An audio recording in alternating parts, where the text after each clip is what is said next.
جو پہلا آسمان ہے، آسمانی دنیا جسے کہا جاتا ہے، اس آسمان کے فرشتے زمین پہ اترتے ہیں، اور جو بندے مخلص ہوتے ہیں، خالص ہوتے ہیں، نیک ہوتے ہیں، جن کا دل اللہ کے اولیاء کے بارے میں بغض، ہر طرح کے بغض سے پاک ہوتا ہے، اللہ تعالیٰ کے وہ فرشتے خود بھی محبت کرتے ہیں اور ان کے دلوں میں بھی اس بندے کی محبت ڈال دیتے ہیں۔ وہ بندہ بظاہر یعنی کہ جیسا بال اٹے ہوئے ہیں، وہ سیدھا لباس پہنا ہوا ہے، یعنی کہ دیکھنے میں بالکل وہ بہت ماڑا اور کمزور نظر آ رہا ہے، کسی ایک حجرے میں بیٹھا ہوا ہے، اللہ کے ذکر میں مست ہے، دنیا کی اس کی کوئی خبر نہیں ہے، لیکن وہ اللہ کے نزدیک اللہ کا دوست ہے، اللہ کا ولی ہے، اللہ کے سارے فرشتوں کو اس سے محبت ہو گئی ہے۔ تو یعنی کہ اللہ کو کب محبت ہوئی؟ جب اس نے اس کو اپنا رب مان لیا، اس کی ربوبیت کو مان لیا، اس نے اپنے رب کے ساتھ کسی کو شریک نہیں ٹھہرایا،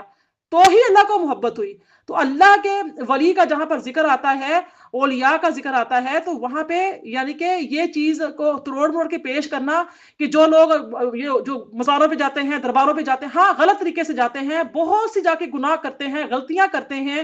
خاص طور پہ خواتین جو ہے آج کل کے دور میں جس طریقے سے جا رہی ہیں، یہ سارا یہ جو چیزیں غلط ہے وہ غلط ہے۔ غلط کو صحیح کے ساتھ مکس نہیں کیا جاتا، نقل چیز اصل کو کبھی مٹا نہیں سکتی، نقل چیز کبھی اصل کو ختم نہیں کر سکتی۔ تو یہاں پر فرمایا قالوا سبحانک ما کان ینبغی لنا، یعنی کہ جہاں پہ اولیاء کا ذکر، دونک من اولیاء ولکن متعتہم، تو یہاں پر کیا ہے؟ یہاں پہ کہا جا رہا ہے کہ یعنی کہ اللہ تعالیٰ کے جو اولیاء کی تفسیر میں سدی نے کہا ہے کہ وہ ولی وہ ہے جس کو اللہ اپنا دوست بنا لے اور وہ اللہ کی ربوبیت کا اقرار کر لے۔ فرمایا لیکن تو نے ان کو ان کے باپ دادا کو خوشحالی عطا فرمائی تھی۔ فرشتے کہیں گے یعنی اللہ پاک جب آپ نے یعنی کہ جب کہا جائے گا کہ آپ ان کو اپنا دوست بنا لیا، اپنا ان کے یعنی کہ آپ نے کہا تھا، حضرت عیسیٰ علیہ السلام سے پوچھا جائے گا، ایسے عزیر علیہ السلام سے پوچھا جائے گا کیا آپ نے ان کو کہا تھا کہ ہماری پوجا کرے، ہمارا یعنی کہ عبادت کرے، ہماری بندگی کرے یا ہمارا؟ تو وہ کہیں گے اللہ پاک نہیں، تو نے اتنی ان کو تعیشات دے دی تھی، اتنا ان کو مال و دولت دے دیا تھا، مال و اسباب دے دیا تھا کہ یہ گناہوں میں پڑ گئے، جن کی وہ جواب دیں گے۔ فرمایا لیکن تو نے ان کے اور ان کے باپ دادا کو خوشحالی عطا فرمائی تھی، یعنی دنیا میں ان کو صحت، لمبی زندگی، کشادگی اور فراخی عطا فرمائی تھی، حتیٰ کہ انہوں نے نصیحت کو بلا دیا تھا، یعنی انہوں نے تجھے یاد کرنا چھوڑ دیا تھا، تکبر میں آ کر تیرے ساتھ شرک کرنے لگے تھے اور ہمارے حکم کے بغیر ہماری عبادت کی۔ تو ذکر کی یہاں پہ تفسیر میں دو قول آتے ہیں، ایک یہ کہ اس سے مراد وہ کتابیں اور صحائف ہیں جو رسول علیہ السلام پر نازل کیے گئے اور جن پر انہوں نے عمل کرنے کو ترک کر دیا۔ دوسرا قول یہ ہے کہ انہوں نے اللہ تعالیٰ کی انعامات اور احسانات کا شکر ادا نہیں کیا۔ فرمایا یہ لوگ تھے ہی ہلاک ہونے والے۔ حضرت ابو درداء رضی اللہ تعالیٰ حمص والوں کے پاس گئے، فرمایا کہ اے اہل حمص آؤ اپنے بھائی کے پاس تاکہ وہ تمہیں نصیحت کریں۔ جب وہ ان کے گرد جمع ہو گئے تو فرمایا کیا وجہ ہے کہ تم حیا نہیں کرتے؟ تم وہ مکان بناتے ہو جن میں تم رہتے نہیں ہو، تم اس طعام کو جمع کرتے ہو جس کو تم کھاتے نہیں ہو، اور تم ان چیزوں کی امید رکھتے ہو جن کو تم پا نہیں سکتے۔ بے شک تم سے پہلے لوگوں نے مضبوط گھر بنائے، غلام جمع کیے، لمبی امیدیں رکھی، پھر وہ سب لوگ ہلاک ہو گئے، ان کی امیدیں دھوکہ بن گئی، ان کے گھر قبرستان بن گئے۔ یہ میرے لیے اور آپ کے لیے ہے۔ ہمیں ایک اللہ نے مال اسباب دیا تو ہم اللہ تعالیٰ کی راہ میں غرباء مساکین کے اوپر لگانے کی بجائے کیا کیا؟ ایک گھر تھا، دوسرے گھر کی گنجائش نکل آئی تو وہ بھی بنا لیا، تیسرے گھر کی گنجائش نکل آئی تو وہ بھی بنا لیا، چوتھے کی نکل آئی تو وہ بھی بنا لیا، گھر پہ گھر بناتے چلے گئے اور اناج پورے سال کا لے کے جمع کر کے رکھ لیا، پتہ نہیں کھانا نصیب ہوتا ہے نہیں ہوتا ہے۔ کیا ہوا؟ اپنی خواہشات نفس کو اتنا بڑھا لیا، اپنی ضروریات کو اتنا بڑھا لیا کہ سامان 100 برس کا اور بلکہ خبر نہیں۔ بورا کا جو معنی ہے وہ ہے ہلاک ہونے والا، خالی جس میں کوئی چیز نہ ہو۔ بوار الارض کا معنی ہوتا ہے کہ بیکار زمین جس میں کوئی خیر اور کوئی فائدہ نہ ہو۔ شہر بن خوشب نے کہا بوار کا معنی ہے فاسد اور کھوٹی چیز، جب کوئی سودا بک نہ سکے تو کہتے ہیں بار الصلعہ۔ فرمایا تمہارے معبودوں نے تمہاری تکذیب کر دی۔ یہ اللہ تعالیٰ اس وقت فرمائے گا جب مشرکین کے معبودان سے برات کا اظہار کر دیں گے۔ ابو عبیدہ نے کہا کہ یہ اس آیت کا معنی یہ ہے کہ تمہارے معبود تم کو اس حق سے ہٹانے کی طاقت نہیں رکھتے تھے جس کی طرف اللہ نے تمہیں ہدایت دی تھی، اور نہ تم پر نازل ہونے والے عذاب کو تم سے دور کر کے تمہاری مدد کر سکتے تھے کیونکہ انہوں نے تمہاری تکذیب کر دی تھی۔ تو حضرت ابن عباس فرماتے ہیں کہ اللہ تعالیٰ نے فرمایا کہ تم میں سے جس نے بھی ظلم کیا اور ہم اس کو بہت بڑا عذاب چکھائیں گے۔ اس کا معنی یہ ہے کہ تم میں سے جس شخص نے شرک کیا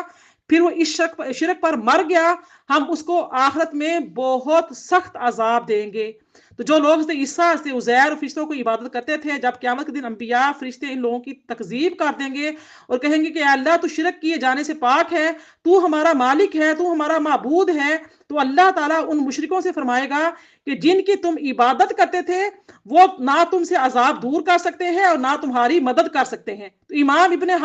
ابی حاتم جو ہیں وہ فرماتے ہیں کہ وہب بن منبع سے روایت ہے کہ میں نے 72 آسمانی کتابیں پڑھی ہیں اور کسی کتاب نے قرآن مجید سے زیادہ ظلم پر مذمت نہیں کی، کیونکہ اللہ تعالیٰ کو معلوم تھا کہ اس کی امت کا فتنہ ظلم میں ہوگا اور دوسری امتوں کا زیادہ مذمت شرک اور بت پرستی کی وجہ سے کی گئی۔ نبی کریم صلی اللہ علیہ وسلم کی جو امت ہے وہ ظلم کرے گی، اور جو نبی اس سے پہلے جتنی بھی امتیں آئی ہیں وہ کیا تھیں؟ وہ مشرک تھیں، شرک کرتی تھیں۔ امام عبدالرزاق ابن جریر نے حسن بصری اور ابن جریر سے روایت کیا ہے کہ اس آیت میں ظلم سے مراد بھی شرک ہے۔ آج کی آیت نمبر آخری آیت دیکھ لیجیے، آیت نمبر 20، فَقَدْ كَذَّبُوكُمْ بِمَا تَقُولُونَ فَمَا تَسْتَطِيعُونَ صَرْفًا وَلَا نَصْرًا وَمَن يَظْلِم مِّنكُمْ نُذِقْهُ عَذَابًا كَبِيرًا۔ اب آیت نمبر 20، وَمَا أَرْسَلْنَا قَبْلَكَ مِنَ الْمُرْسَلِينَ إِلَّا إِنَّهُمْ لِيَأْكُلُوا الطَّعَامَ وَيَمْشُونَ فِي الْأَسْوَاقِ وَجَعَلْنَا بَعْضَكُمْ لِبَعْضٍ فِتْنَةً أَتَصْبِرُونَ وَكَانَ رَبُّكَ بَصِيرًا۔ آیت 20 دیکھ لیجئے، اور ہم نے آپ سے پہلے رسول نہیں بھیجے مگر یہ کہ وہ کھانا بھی یقیناً کھاتے تھے اور بازاروں میں بھی حسب ضرورت چلتے پھرتے تھے، اور ہم نے تم کو ایک دوسرے کے لیے آزمائش بنایا ہے، کیا تم آزمائش پر صبر کرو گے؟ اور آپ کا رب خوب جاننے والا ہے۔ میری پیاری بہنوں، یہاں پر ہمارا الحمدللہ 18واں پارہ بھی مکمل ہو گیا اس آیت نمبر 20 پہ۔ تو یہ آیت نمبر 20 کو دیکھیے، بہت ہی اہم آیت مبارکہ ہے میرے اور آپ کے لیے، ہمیں سمجھنا بہت ضروری ہے۔ دیہات جو ہے اس بارے میں فرماتے ہیں کہ ابن عباس رضی اللہ تعالیٰ عنہ سے روایت ہے کہ جب مشرکین نے رسول اللہ صلی اللہ علیہ وسلم کو یعنی کہ آر دلایا اور کہا کہ یہ کیسا رسول ہے جو کھانا کھاتا ہے، بازاروں میں چلتا ہے، تو اللہ تعالیٰ نے اس کے رد میں یہ آیت مبارکہ نازل فرمائی کہ ہم نے آپ سے پہلے جتنے بھی رسول بھیجے ہیں سب سے ان کے زمانے کے مشرکوں نے یہی کہا تھا کہ تم کیسے رسول ہو جو کھانا کھاتے ہو اور بازاروں میں چلتے ہو۔ جتنے بھی انبیاء سابقین علیہ السلام اور ہمارے نبی صلی اللہ علیہ وآلہ وسلم کا بازاروں میں چلنا تجارت اور صنعت کے ذریعے طلب معاش کے لیے ہوتا ہے، تو قرآن مجید میں حضرت داؤد علیہ السلام کے متعلق اللہ نے فرمایا وَعَلَّمْنَاهُ صَنْعَةَ لَبُوسٍ لَكُمْ لِتُحْصِنَكُمْ مِنْ بَأْسِكُمْ، اور ہم نے اس کو زرہ بنانے کا طریقہ سکھایا تاکہ وہ زرہ جنگ میں تمہاری حفاظت کرے۔ اور نبی صلی اللہ علیہ وسلم نے فرمایا میرا رزق میرے نیزے کے سائے کے نیچے بنا دیا گیا ہے، یعنی کہ حضرت ابن عمر رضی اللہ تعالیٰ عنہ فرماتے ہیں کہ رسول اللہ نے فرمایا کہ مجھے تلوار کے ساتھ مبعوث کیا گیا ہے جس کا کوئی شریک نہیں ہے، اور میرا رزق میرے نیزے کے سائے کے نیچے بنا دیا گیا ہے، اور جس نے میرے حکم کی مخالفت کی اس کے لیے ذلت اور حقارت بنا دی گئی ہے، اور جس شخص نے جس قوم کی مشابہت اختیار کی اس کا شمار بھی اسی قوم سے ہوگا۔ میری پیاری بہنوں، یہ جو حدیث مبارکہ کے جو آخری الفاظ ہیں کہ جس نے جس قوم کی مشابہت اختیار کی، آج ہم اپنے مسلمان بچے بچیوں کو دیکھیں کہ آج ہمارا لباس، ہمارا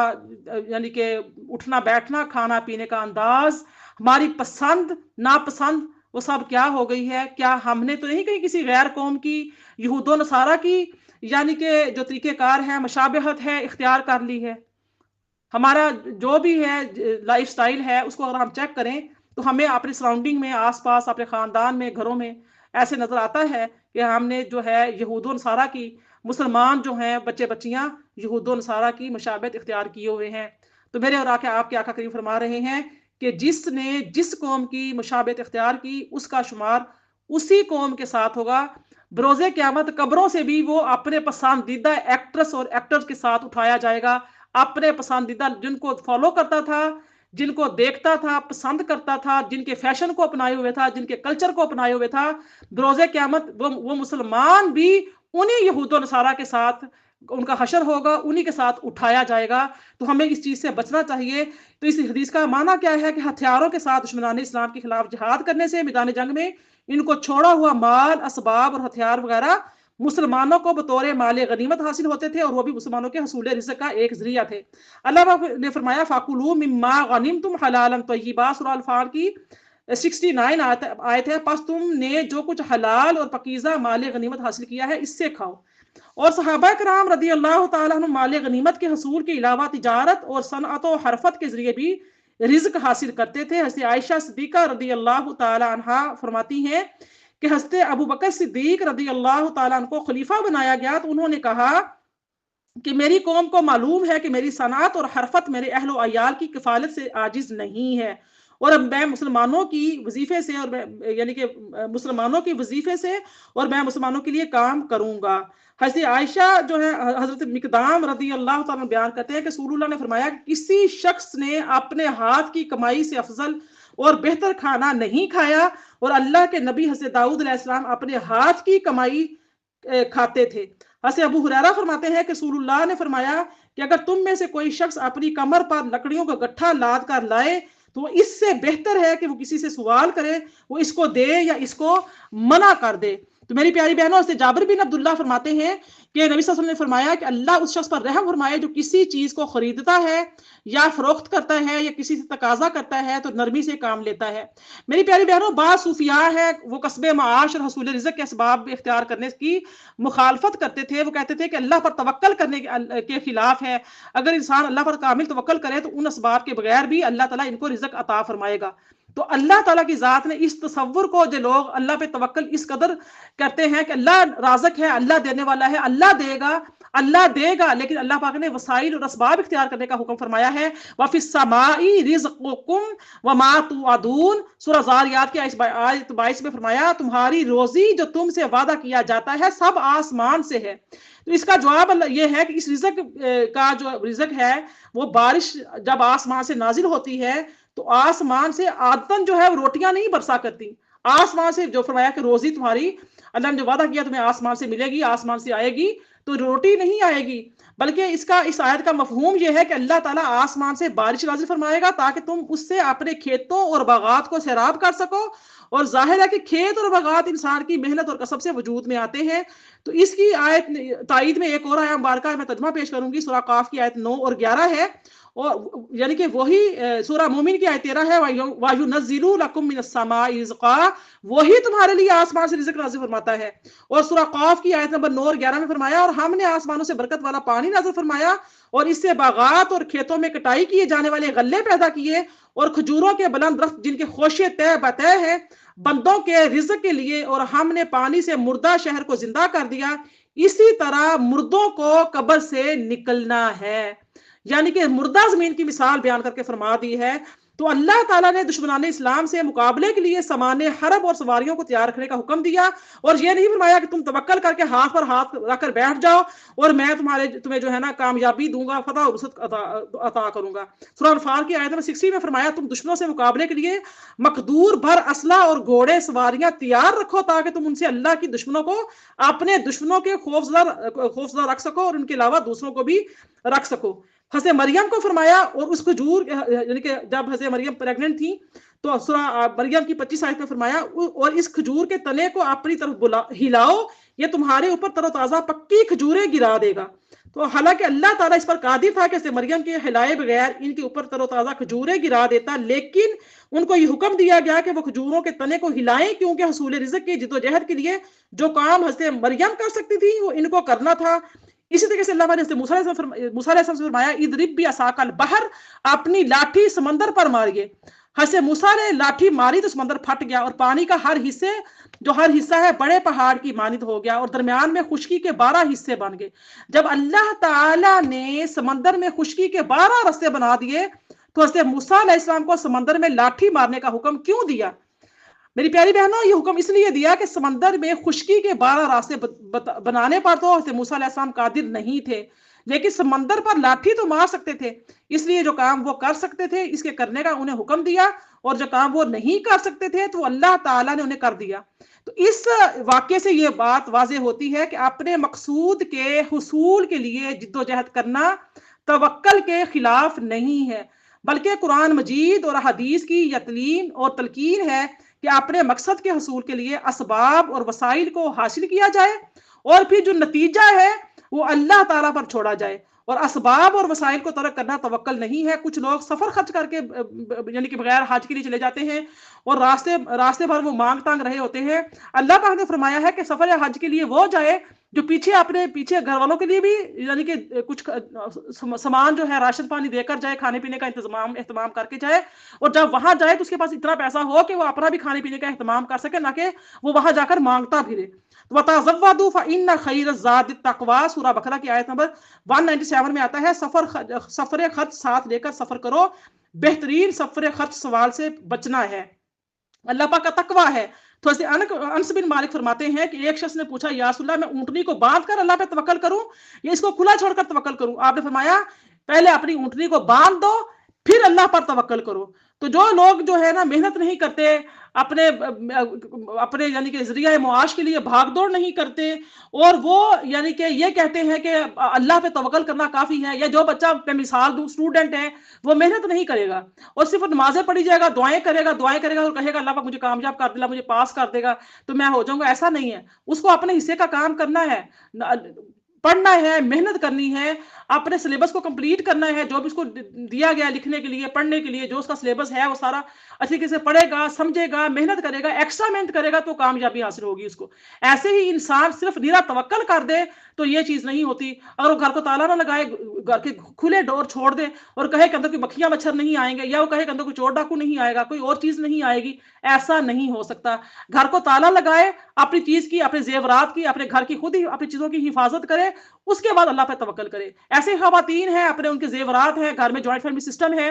دیورانیاں بھی ہیں, جٹھانیاں بھی ہیں, رشتہ داروں کا بھی آنا جانا ہے, اپنے پرائے بھی گھروں میں آتے جاتے ہیں, تو اتنی لاپرواہ ہو جائے وہ کہے کہ نہیں بس ٹھیک ہے, کوئی چوری نہیں کرے گا, کوئی آسمانی دور نہیں کرے گا. نہیں, اس کو اپنے ہر چیز کی, اپنے مال کے اسباب کی, زیورات کی, اپنے روپے پیسے کی, ہر چیز کی خود کیئر کرنی ہے, خود اس کو لاک اپ میں رکھنا ہے, اس کے بعد پھر اللہ پہ توکل کرنا ہے. اس کے بعد کوئی نقصان ہو گیا تو یہ آزمائش ہے, لیکن کچھ کرنا ہی نہیں, ہاتھ پہ ہاتھ دھر کے بیٹھے رہنا ہے اور کہنا ہے کہ اللہ پاک کی ذات جو ہے وہ ہمیں ہمارے مال کی, جان کی حفاظت کرے گی. ایسا نہیں ہوتا. ہم جب روڈ پہ نکلتے ہیں, جب تک ہم خود یعنی کہ جو روڈ کے رول ہے, قوانین ہیں, ان کو فالو نہیں کرتے اور ہماری گاڑی کہیں لگ جاتی ہے تو پھر ہم کہیں کہ جناب اللہ نے یہ کر دیا. اللہ نے نہیں کیا, تم نے اپنی حماقتوں سے ایکسیڈنٹ کیے. یعنی کہ جو رولز بنائے تھے گورنمنٹ نے, جو رول تھے ان رولز کو تم نے فالو نہیں کیا. تو لہٰذا اللہ پر توکل تب ہوتا ہے جب انسان اپنی یعنی کہ اپنی محنت پوری کرتا ہے. تو نبی صلی اللہ علیہ وسلم اعلان نبوت سے پہلے کئی دن تک غار حرا میں جا کر تنہائی میں عبادت کرتے تھے اور اپنے ساتھ کھانے پینے کی چیزیں لے جاتے تھے. پھر جب وہ چیزیں ختم ہو جاتی دوبارہ گھر جا کر کھانے پینے کی چیزیں لے کر آتے تھے. حضرت زبیر بن عوام فرماتے ہیں کہ غزوہ احد میں نبی صلی اللہ علیہ وسلم نے 2 روز وہاں پہ رہے ہیں اور 2 زریں آپ نے پہنی ہیں. غزوہ احد میں بھی آپ نے زریں پہن کر آپ نے اپنی جان کا یعنی کہ تحفظ کیا ہے. اللہ تعالیٰ کے نبی ہیں, غار حرا میں جا رہے ہیں, اپنے کھانے پینے کا اسباب ساتھ لے کر جا رہے ہیں, ختم ہوتا ہے تو واپس گھر لینے کے لیے آ رہے ہیں. آپ جنگوں میں جا رہے ہیں تو زریں پہن رہے ہیں, زریں پہننے کے بغیر نہیں نکل رہے. اللہ کے نبی ہو کر اللہ نے آپ کی حفاظت کا ذمہ لیا ہے, پھر بھی آپ نے یہ نہیں کیا کہ اتنا توکل کر لیں کہ بس ٹھیک ہے میں کوئی اپنی حفاظت کا اہتمام نہ کروں, کوئی انتظام نہ کروں اور اللہ مجھے بتائے گا, اللہ بچانے والا ہے. ایسا نہیں ہے. حضرت انس فرماتے ہیں کہ نبی صلی اللہ علیہ وسلم فتح مکہ کے سال مکہ میں داخل ہوئے تو آپ نے سر پر یعنی کہ آپ صلی اللہ علیہ وآلہ وسلم مکہ میں جب داخل ہوئے تو آپ کے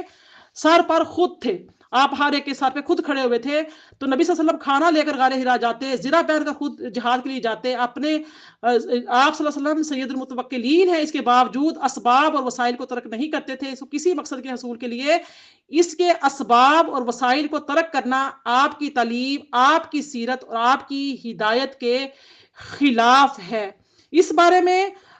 جو ہمارے لیے سبق ہے یہ ہے کہ اللہ تعالیٰ نے بعض کو بعض پر فضیلت دی ہے, جس پر فضیلت دی ہے اس کو صبر کرنے کا اور تقدیر پر راضی رہنے کا حکم دیا ہے. جس بندہ جتنا زیادہ اللہ پر ایمان رکھتا ہے, جتنا زیادہ اللہ پر توکل کرتا ہے, جتنا زیادہ وہ اللہ کے ساتھ یعنی کہ محبت کا اظہار کرتا ہے, اس کے لیے آزمائش بھی اتنی ہی آتی ہے, اس کو فضیلت بھی اللہ تعالیٰ کے ہاں اتنی ہی دی جاتی ہے. تو فضیلت اس کی افضل اور نعمت پر شکر کرنے کا حکم دیا جاتا ہے اور قوم کو مصائب کے ساتھ خاص کر لیا جاتا ہے اور ان کو اہل مصائب کے لیے آزمائش بنا دیا جاتا ہے. دوسری قوم کو عافیت اور آسائش کے ساتھ خاص کر لیا جاتا ہے اور ایک قوم کو بیماریوں اور دردوں کے ساتھ خاص کر لیا جاتا ہے. بس جس کو نعمتیں دیں اس کا کوئی کمال نہیں اور جس کو آزمائش میں ڈالا اس کا کوئی نقص اور عیب نہیں, کسی پر اس کے جرم کی وجہ سے مصائب نہیں آتے بلکہ اللہ کے حکم کی وجہ سے آتے ہیں، اور کسی پر نعمتیں اس کے استحقاق اور اس کی کارکردگی کی وجہ سے نہیں آتی بلکہ اللہ تعالیٰ کے فضل کی وجہ سے آتی ہیں اور اس کے ارادے کی وجہ سے آتی ہیں، اور ان عبادتوں کی وجہ سے نہیں ہے، مصائب اس کی اختیار کی وجہ سے ہیں اور ان کے برے اخلاق کی وجہ سے نہیں ہے۔ پھر فرمایا کہ کیا تم صبر کرو گے؟ تو یہ استفہام کا حکم کے معنی میں آتا ہے، یعنی صبر کرو، پس جس کو توفیق ہو گئی وہ صبر اور شکر کرنے والا ہے۔ آج کے لیے اتنا ہی۔ اللہ پاک ہم سب کو کا مل بیٹھنا، اللہ تعالیٰ سب قرآن پاک کو سننا قبول فرمائے۔ وما علیہ الا البلاغ۔